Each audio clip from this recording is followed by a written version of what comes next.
मिठाई खाऊंगी। मैं यहाँ आने के बाद भोग तक नहीं लगाती हूँ। 3 वर्षों से देवियां आ रही है, मुश्किल से 10 देवियों ने टुकड़ा भर का भोग लगाया होगा, वरना यहाँ देवियां आकर के कभी भी इनके आकर जल स्वीकार तक नहीं करती हैं। आज किसी पर देवी आ गई, मिठाई खाओगे मिठाई।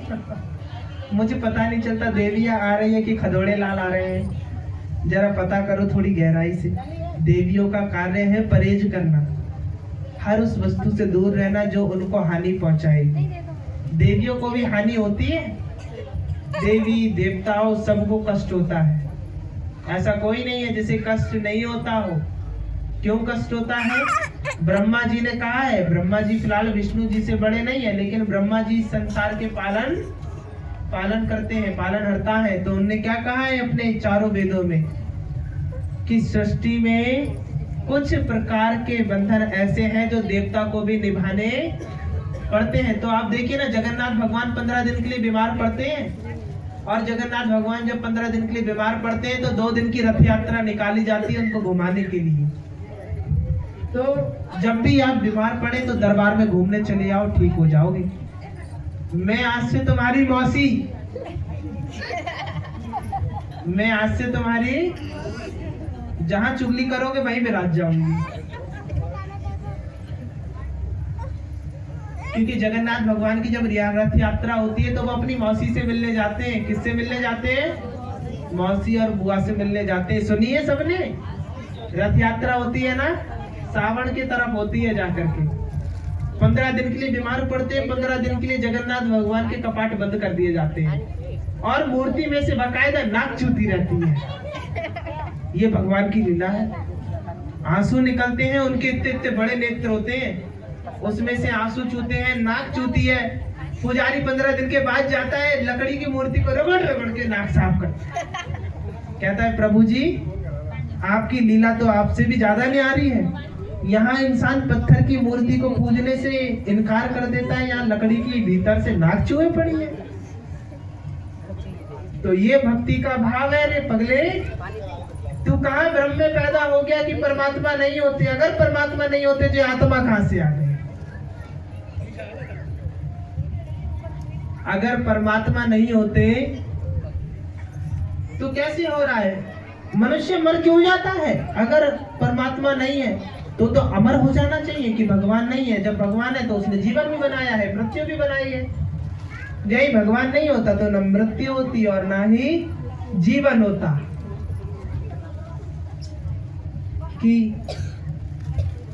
दुनिया बनाने वाले क्या तेरे मन में समाई, एक तरफ जो खड़ा है तू, दूसरी तरफ बुराई। दुनिया बनाने वाले क्या समझ के दुनिया बनाई। जब तू ही है सर्वज्ञानी, जब तू ही है सर्वज्ञानी, तो राक्षसनी क्यों बनाई। दुनिया बनाने वाले क्या तेरे समझ आई। अच्छा, यहाँ भी कुछ शूर्पणखा बैठी हुई है, बड़ी गड़ी नजरों से देखने पर उनकी बड़ी सी नाक नजर आ रही है। मेरी तरफ मत देखना, पुरुष के ऊपर विराजी हुई। मेरी नाक बहुत पतली है। मेरे धाम पर आओगे तो मेरी तो नाक ही नहीं है मेरी मूर्ति में। आप जब भी ब्रजेश्वरी धाम आओगे, हिमाचल प्रदेश में ब्रजेश्वरी धाम है। कौन सा? ब्रजेश्वरी धाम है। मैं पिंडी रूप में हूँ, मेरी नाक ही नहीं है। इतने इतने बड़े 2 नेत्र हैं और इतनी बड़ी नथनी है सोने की, 5 तोले की नथनी है। कितने? और आधे किलो की चूड़ी पहनी हुई है, और 16 किलो का मुकुट है सोने का, 52 किलो चांदी का मेरा आसन है, 27 किलो चांदी का मेरा केवल पीछे पीछे का कमरा बना हुआ है। ये है ब्रजेश्वरी धाम। कभी आज से करीबन 100 वर्ष पहले मेरे धाम पर 46,000 टन सोना हुआ करता था। कितना? सब दैयर पंडित लूट लूट करके खा गए। 100 वर्ष में इतना लूटा मेरे धाम को, इतना लूटा कि आज केवल 16 जने 20 किलो सोना रह गया है और करीबन 150 किलो चांदी रह गई है। इतना लूटा उन्होंने मेरे धाम को। पंडितों के पेट में इतना घुस गया हमारा सोना। वरना एक समय ब्रजेश्वरी धाम भी बहुत ऊंचा धाम कहलाया जाता था। नगर कोट के नाम से जानी जाती हूँ। किस नाम से? नगर कोट वाली नगर छानबीन करने आई है। ब्रजेश्वरी से बच लो, आज वो सबका हिसाब किताब करने आई है। जिस दिन मैं तुम सबका हिसाब किताब करने आऊंगी ना, उस दिन पहचानोगे। आज तो विश्वास नहीं होगा, जब आत्मा देह से मुक्त होगी ना तब पता चलेगा, जब मैं खड़ी होंगी।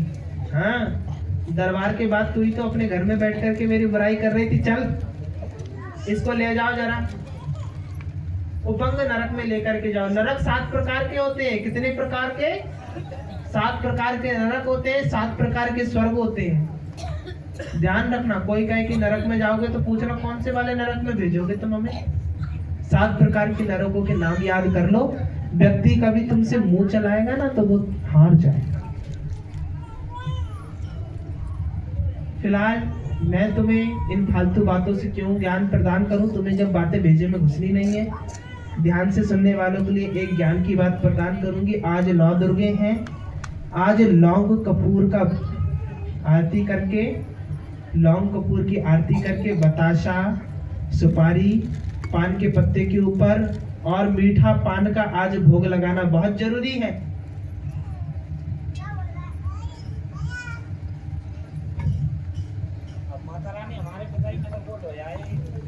नगर कोट होया है? क्या कह रहे हैं? अच्छा, हिमाचल प्रदेश में है। बहुत सौभाग्यशाली है। मैं किसी को बुलाती नहीं हूँ जल्दी। मेरे दरबार में प्रतिदिन 35 से 40 हजार भक्त आता है, और वो भी केवल वही आता है जिसके घर जाकर के मैं उसके दिमाग में बैठती हूँ कि हाँ अब इसको आना ही आना है, तो वो अपने घर में जिद काट देता है। ऐसा है, हमें नगर कोट जाना है। अब उसके दिमाग में ऐसी धुन सवार होती है कि वो 15 दिन की भीतर भीतर मेरे धाम खिंचा चला आता है। लेकिन अभी तुम्हें धाम जाने की आवश्यकता नहीं है, क्योंकि उस पावन धरा की भूमि के ऊपर विराजने वाली ब्रजेश्वरी देवी यहाँ पर आपके सामने वाणी प्रस्तुत कर रही है। दाढ़ी के नीचे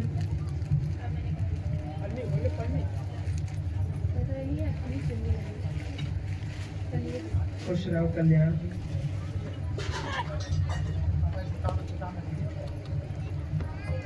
बोल साचे दरबार की।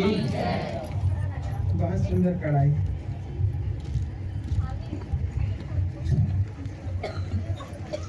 वैसे मैं आपको एक रहस्य बता दूं, मैं चुन्नी ओढ़ती नहीं हूँ। यहाँ पे आने वाली देवियां चुन्नी ओढ़ती है। मैं चुन्नी क्यों नहीं ओढ़ती हूँ? क्योंकि मैं कुंवारी हूँ, और मैं कुंवारी हूँ इसलिए मैं सादा वस्त्रों का प्रयोग करती हूँ। ज्यादा चमक धमक नहीं रखती, क्योंकि कुंवारी हो ना तो मर्यादा में रहना जरूरी है।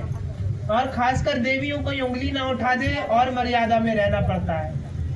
यहाँ पर देवियां आती हैं, वो इतना इतना घूंघट करके आती है, चुन्नी उनके माथे से हिल नहीं सकती है। लेकिन मैं चुनरी डालती नहीं हूँ। क्यों? क्योंकि मैं, और आप ये चुनरी ला रहे हैं, हर भक्त को चुनरी चढ़ाने का सौभाग्य प्राप्त होना चाहिए दरबार में। ये लीजिए, बहुत सुंदर चुनरी है। और चुनरी चढ़ाने का सौभाग्य जिसे प्राप्त होता है वो बहुत खुशहाल होता है। क्यों? क्योंकि उसे मैं चुनती हूँ कि इसके हृदय में बैठा लो कि ये अब दरबार में चुन्नी लेकर के आए। तो वो जाकर के चुनरा लेकर के आता है और दरबार में भेंट करता है। मैं तो भैया छोटी सी लाया हूँ, अपनी मैया को बोला दी, बस छोटी सी लाया हूँ। तुम मुझे पहनाओ या उनकी प्रति माँ को पहनाओ, बात एक है। लेकिन भक्त एक बात सदा ध्यान रखें, आज 9 दुर्गे का दिन है और कल से मैं यहाँ देवी भागवत शुभारंभ कर रही हूँ। कब से? दिन में करूंगी देवी भागवत कथा। कितने बजे से करूंगी? देवी भागवत कथा की शुरुआत 4 बजे से लेकर के, नहीं 4 बजे ठीक नहीं रहेगा, शाम हो जाती है। धूप तो रहे, अरे धूप में भी आएंगे, सुनने वाले दिन में भी आएंगे। 2 बजे से लेकर के 4 बजे तक ठीक है? कितने बजे से? 2 से 4 बजे तक कौन सी कथा होगी? देवी भागवत कथा होगी, जिसमें बताया जाएगा कि देवियों की उत्पत्ति कैसे हुई, देवी का प्रकाट्य कैसे हुआ। ये सौभाग्य हर किसी को प्राप्त नहीं होता है। अपनी सारी कार्य छोड़ करके देवी कथा सुनने वालों को मोक्ष प्राप्त होता है, शत्रुओं का नाश होता है, धन की प्राप्ति होती है और कलेशों से मुक्ति मिलती है। ये बात अपने हृदय में बैठाने वाले ध्यान दें। मैं कृत्रिम में कथा नहीं सुनाऊंगी।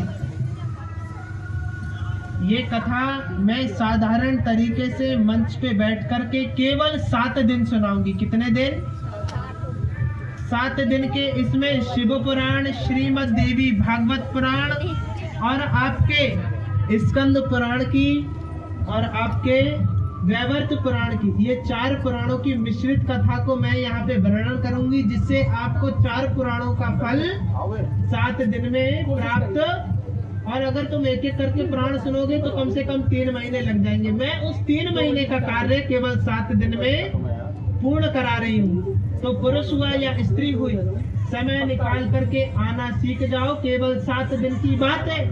ये 7 दिन अब 1 वर्ष के बाद लौट करके आएंगे, क्योंकि कुंवार के नादुर्गे में मैं कथा नहीं करूंगी।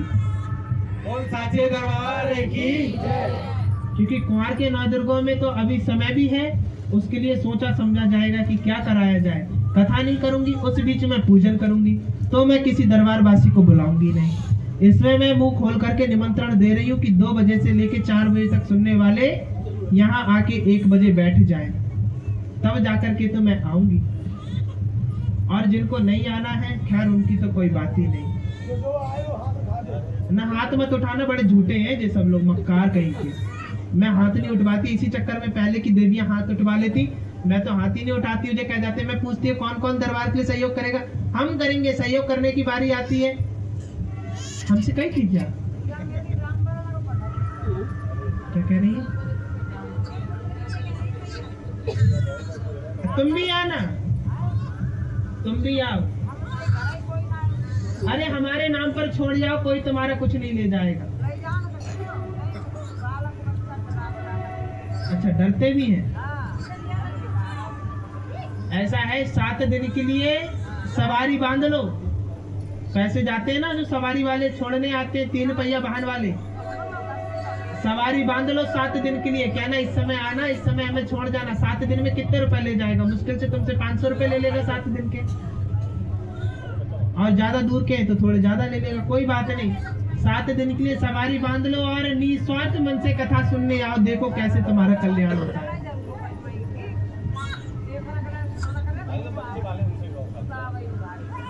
राजपाल तो मेरे ख्याल से आ नहीं पाएंगे।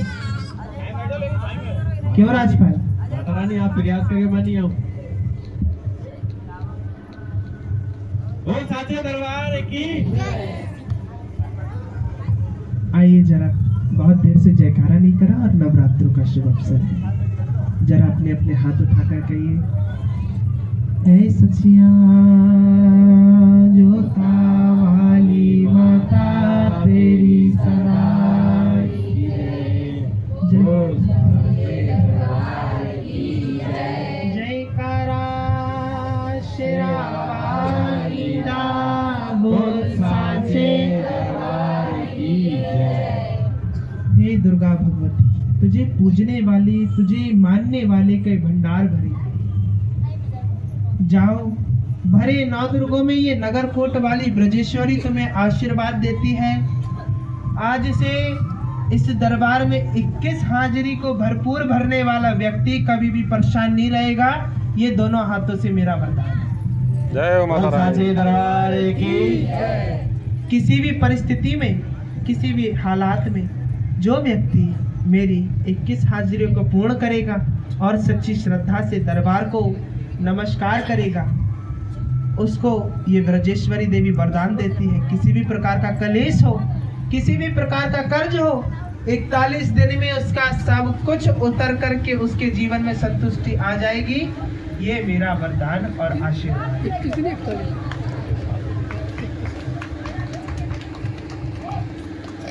वैसे तो मैं आशीर्वाद देती नहीं हूँ, लेकिन आज मैं प्रसन्न हूँ आप लोगों से।